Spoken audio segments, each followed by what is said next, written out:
It all starts with an idea. I mean, Bezos had an idea and executed on it. What did I do wrong? Why did I get laid off? And it's simply just a business decision, but it can damage people's lives.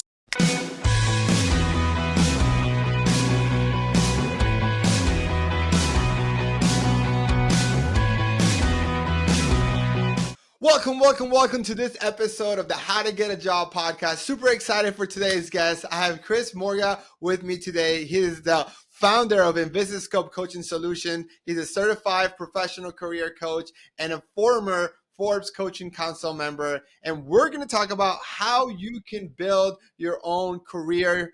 And Chris, welcome to the show. How are you doing today? I'm good, Dan. Thanks so much for having me, man. I appreciate it. No, absolutely.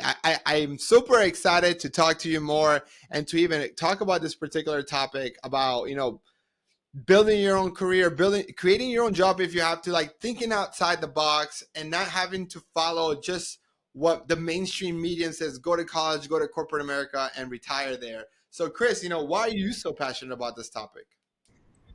Well, I think just that, people have been living in the default path for so many years, and they've been accustomed to doing exactly what their parents did, or building a career through the corporate means. And we've learned very recently that can all end very, very quickly. There's been over 200,000 layoffs in the tech sector since January of 23, and those are real families.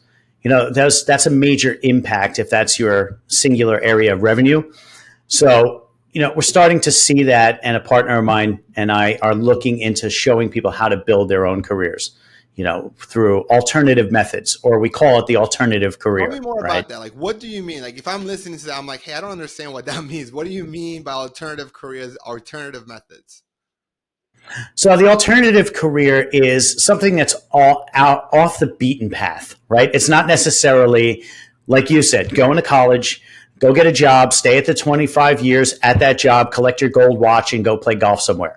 It's a little bit deeper than that. It's a little riskier than that as well, but it's to take the skill sets that you've already built and you've identified that are your major skill areas and compound a company off of them or build off of them. So let's say, for instance, if someone is a really great writer, or someone just has an affinity for teaching math, or showcasing math, right? They can take an online digital career and build a career that they can showcase for tutoring. They can start writing for other companies. They can ghostwrite for people that want to write a book. And that those are monetized skills that they can build off of and create a career. So that's something that's off the beaten path of your regular career. And that's the alternative. So are you career. saying about like advocating for entrepreneurship, regardless if you're I a business totally major or not? I totally am. And not only just for that, but it's also for protection too. I mean, as a recruiter for many, many years, I would always think to myself that there's a real family at the end of this phone. It's not just somebody I'm trying to place into a role, but this is a husband, a wife, a father, a mother. There's children involved here. So every little action or every little piece of advice that I deliver, I got to make sure that it lands, that it sticks, because this is people's lives. And the same concept goes on the entrepreneurship framework, is to protect yourself against those layoffs. We talk a lot of times about the kitchen conversation. How many times have people gone to the kitchen, sat on the island and said, "Hun, unfortunately, I lost my job today." We hate those kitchen conversations because you lose all control. You lose sometimes credibility, and sometimes you even lose your confidence because you feel like that imposter syndrome. What did I do wrong? Why did I get laid off? And it's simply just a business decision, but it can damage people's lives. So by controlling the narrative and creating something from your skill sets that you already have and monetizing it, that's the alternative career that you can design protection for yourself and build something. So if you are let go, you can say, "Thank you very much for the opportunity. I really had a great time here." And you can go off into the sunset knowing that you've got revenue generated to come in. Yeah. You know what? Like, as an entrepreneur, so I spent my first 6 years in corporate America, and then I decided to do career coaching full time. I also think that, we have this fake sense of belief of stability when we work for a big company.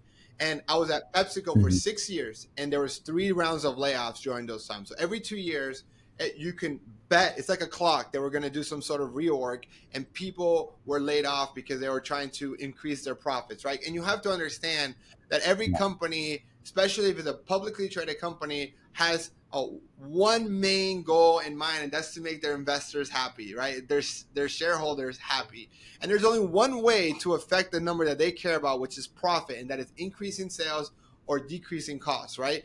And when a company, especially the big blue chip companies, when they know they cannot realistically grow 30-40% a year, they have to figure out a way to cut costs. And human labor is the most expensive in the majority of companies. Yeah. And so you have to figure out how a company like PepsiCo uses technology so that one person can do the job of three people with technology, and so they can lower their costs dramatically and increase the profits for the shareholders. And so I saw people that were loyal to PepsiCo, working there for 30-40 years, losing their job.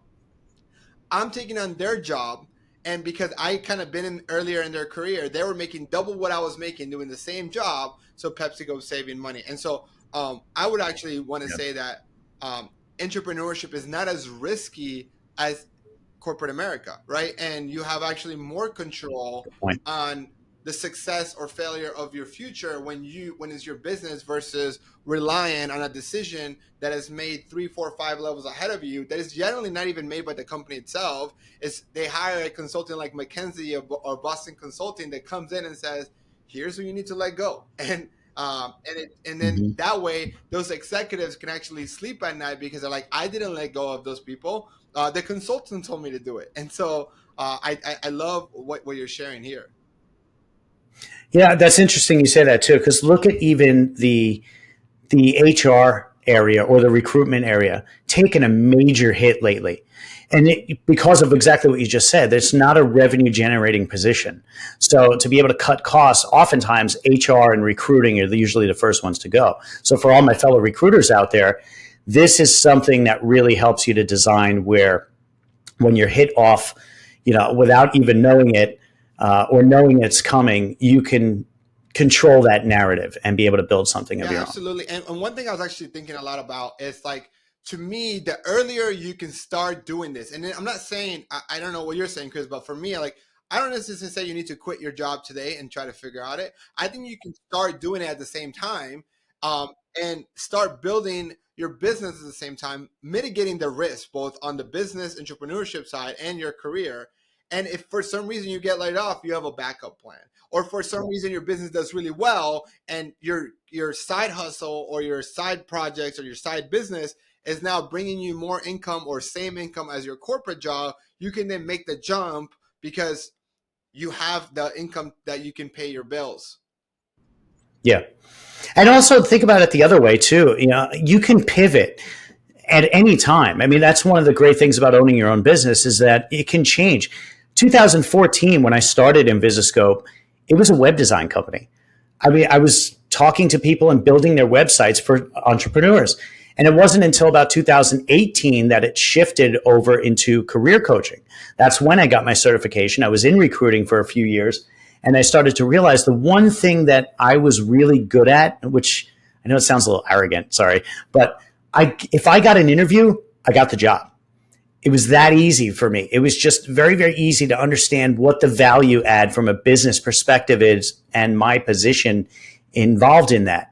So I'm just like, okay, well, let me switch it over to show people interview techniques, how to really focus in on what that hiring manager is looking for, how to design your career, how to put your 30, 60, 90-day plan together.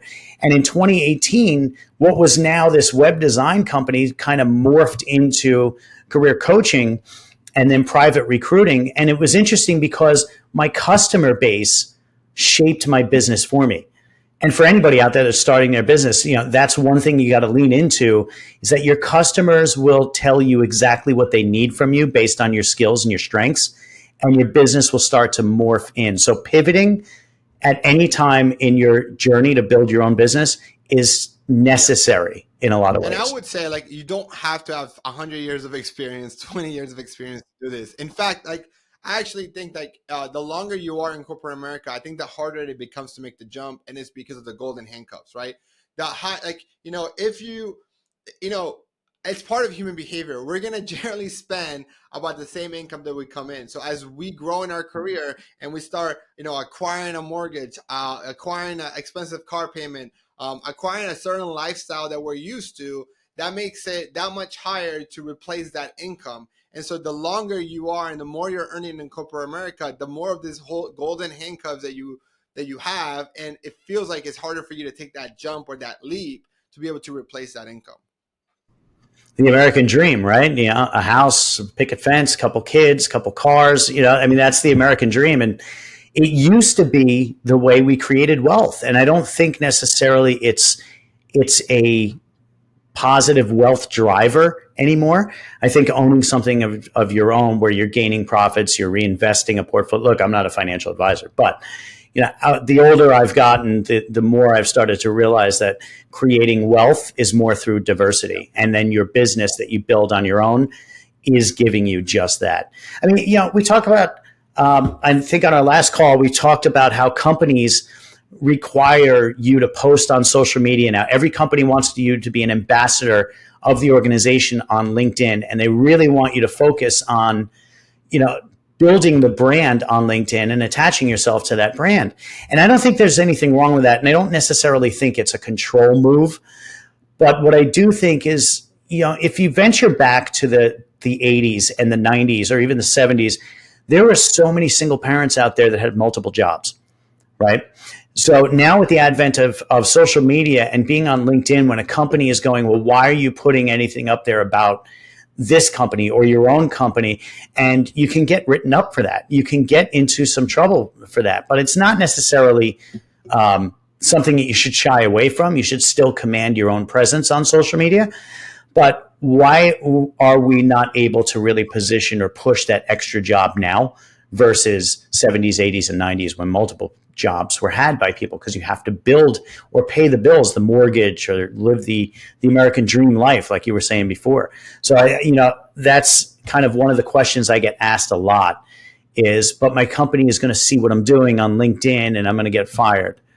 Most of the time you're not, because I guarantee that your senior leaders or your managers are also doing side hustles. I think that's where it becomes really important to understand what are your company's policies on that, and B, is there any conflict of interest, and be able to understand that side of it. But I agree on the fact that you should be building your personal brand at a minimum, even if it's not starting your own business.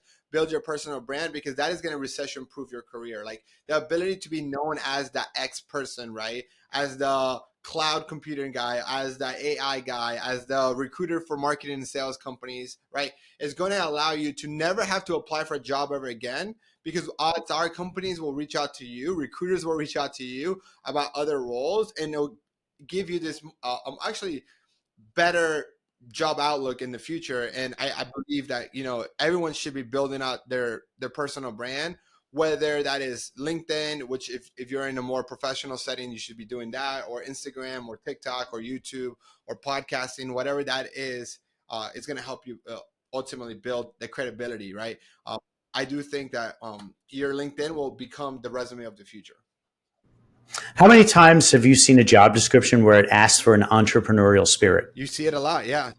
Right? Everywhere.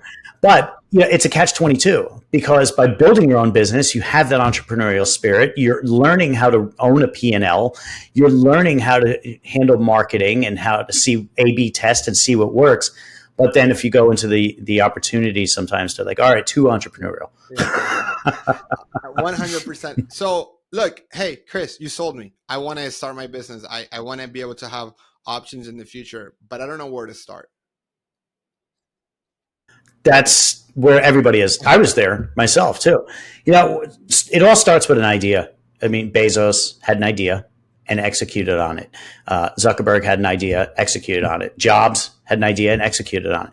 So, where to start is really to come up with self-identification planning and what are your strengths. And the best way to do this is to go to your core network of people, some family, some friends, and ask them the question, what do you think of when you think of me? What am I strong in? What's something that you always come to me for? And from there, you can kind of branch off and try to figure it out. There's an application that the YouTuber community uses quite a bit. I think it's called TubeBuddy. And TubeBuddy is such a great idea generation tool because you can search specific keywords around those skills that you have or what people are telling you your strengths are. And you can see the questions that the internet is asking around those particular things. You can type in how to, and then that specific keyword or skill. You'll see a whole myriad of, questions that people are asking around that skill. And if that's your passion and your skill and it aligns well like that, there's your business idea. Yeah, And it doesn't have to generate $10 million a month yet. absolutely. I think a lot about the best way to reach any goal is to learn from someone who's done it before. And I think about my own personal career, like business journey as how did I end up as a career coach is because I'm not good at a lot of things, but there's one thing I was good at was networking. And this guy with a 2.9 GPA that doesn't know how to spell can have 6 to 10 job offers from Fortune 50 companies. I found something. So I started helping my friends how to get jobs. So I realized that my skill sets, just like you were like, hey, I got an interview, it's a job. Like you just got good at, it finds you in a sense. So it's like, what are people coming to you for advice that you've done successfully more than the average person, right? That it comes more natural to you than the average person. That's where you can charge. And you don't need to be the number one person in that industry. In fact, like I think about this. I was doing a coaching call with one of my clients. And I said, like, if you met with a billionaire, if you sat and had lunch with Jeff Bezos, like he's such a different level. He's too much of a level that somebody just starting off cannot relate and like execute the same level of the ideas. He's just too far off. In fact, the best person to learn from is someone who's 1, 2, 3 steps ahead of you, right? And so what I am saying is if you're just starting out and maybe you only have 2, 3 years of professional experience, there's someone who has 0 years of experience that is looking to do what you've already done. And that might be the business idea. That might be the clients that you need to go after. Yeah, absolutely. And I tell people all the time, just make $10. Yeah. Just do whatever you can online and make $10 because it becomes addicting. And once you realize, wow, somebody really values my knowledge in this space and is willing to pay me $10 to do this, you start changing your mindset. And that what is it called when you kind of imposter syndrome. Imposter syndrome really just starts to disappear once you realize you can monetize on this, on whatever that is. My wife has taken a journey now. My wife said she's been building these digital planning products for years. And she's like, you know what? I want to build an Etsy shop. But what's she having a tough time overcoming? The fear to start. And we've all been there. Anybody who has started a business has always been fearful to start. So what we did is we did exactly what I'm telling people to do is just think about what your strengths are, what you've been doing, and write down what you can produce for that. So we made a digital planner for her, and now she's going nuts. She's selling it everywhere, and she's doing fantastic with it because it just took that one social validation of somebody buying her product and believing in her, and now she's off to the races. No. It makes so much sense. And I would even say, like, if you have the job like if you have a job right now, it's not about doing this tomorrow. Like it's not about you're going to build a $10 million business overnight. It's not going to happen. Odds are it won't happen, right? But like start, maybe you start mentoring people for free. And then you're like, oh, they're finding success. Then you charge $100. Then you charge $1,000. Then you charge $10,000, right? Like the biggest thing about when it comes to pricing, like it's like you have to believe it first before someone else does. And so as you're dealing with that imposter syndrome, the best way to deal is by seeing the results as you're helping people. And then maybe you charge less in the beginning. That's fine. It's a journey and you'll get to the right price point. And the market will tell you the price point. Mm-hmm. I love what you said there when you said just start, because that's like the biggest advice that we've seen from anybody who's done this.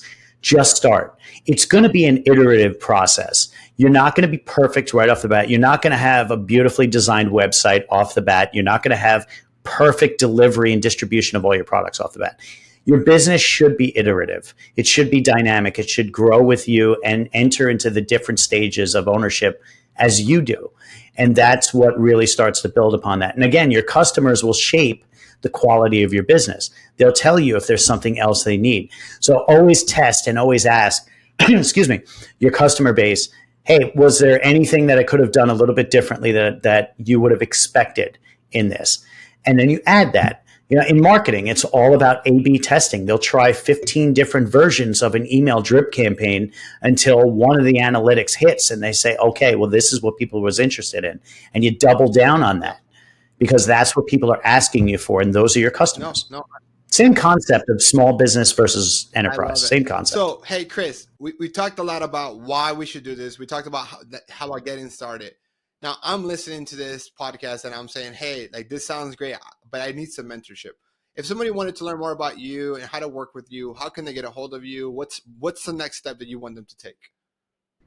Yeah, absolutely. I mean, the website is icsforward.com. That's my website for the company for coaching as well as recruiting and then building this business. It's so surprising that I didn't think as a career coach that my founder and CEO blueprint would be my most popular product. But people reach out all the time like, Chris, I'm done with this. I want to build my own business. All right, we're doing that now. Okay, let's go. So icsforward.com is the website where you'll be able to work with me. You'll learn a little bit more about me, my background, testimonials, and things like that. Also, my email address is chris@icsforward.com.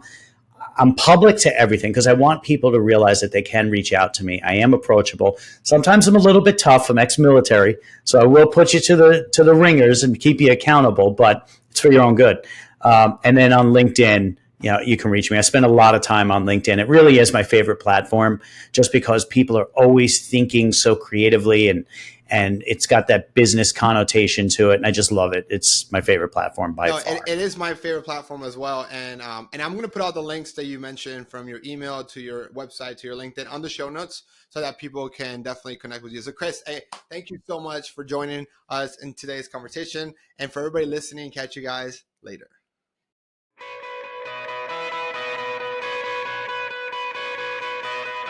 All right, welcome to today's rant, and I'm going to talk about why you should consider building your personal brand and also allow that to catapult you into entrepreneurship. Look, I mentioned this when I was having a conversation with Chris on how building your brand is going to be one of the best ways to bulletproof your career. And I don't think that there's a better platform for you as a professional to build your personal brand than on LinkedIn. So find that niche, that area you like, whether it's sales, marketing, whether it's podcasting, whether it is logistics or app development, whatever that is, build the brand on it, and as you are building your expertise, and I'm not saying you're going to be an expert today or because you're not going to become an expert overnight. Doesn't matter. Talk about industry trends, talk about what's learning, talk about the books, the articles, the YouTube channels, talk about other influencers that are really good in the industry, talk about what you're learning, talk about what you're working, talk about what you've done for your organization, how you've made them money or saved them money. Talk about your life, talk about your journey. The point is that you're putting yourself out there. Look, visibility becomes more important than ability as you continue to grow and build your career, right? You're going to want people to be reaching out to you for opportunities, for jobs, for ventures, for investments, for you to be the go-to person in your industry. This is also going to hold you accountable for you going to continue to develop yourself. One of my favorite side effects of building a personal brand like I did on LinkedIn is the fact that because I have all these people thinking that I am that person and I am that person, right? And now puts the pressure on me to continue to be that person day after day, continue to develop and invest in my knowledge of how to get a job. And so that's the kind of things that I want you to do, right? I want you to become an expert. And then once you build a brand, it's going to be so much easier for you eventually to build a business, for you eventually to sell to your audience, for you eventually to create brand deals with brands that you align with. And it's going to help you long term. It's also going to give you leverage in your job. Look, I actually know a couple of recruiters who have built an amazing personal brand on LinkedIn that when they were looking for jobs, they were able to negotiate $10,000 to $20,000 more a year because they leveraged their LinkedIn brand, because they know that the company is going to get more applicants, more quality applicants, more talent because of this recruiter's LinkedIn audience. And so that is the power of leveraging your personal brand to help your business. And you don't have to be a recruiter to do that. Again, if you guys are enjoying this podcast, please make sure you like and subscribe and share it with a friend. And if you are looking for a job, if you're a candidate, a job seeker, specifically an international STEM student, that's what we specialize in helping. I would love to help you. Also, if you're listening to this and you're a career coach, we are just launching a business consulting for career coaches program. If you're interested in that, also make sure you message me on LinkedIn. I would love to help you out. Again, thank you so much for listening. I appreciate you more than you know, and catch you guys on the next episode. See you later.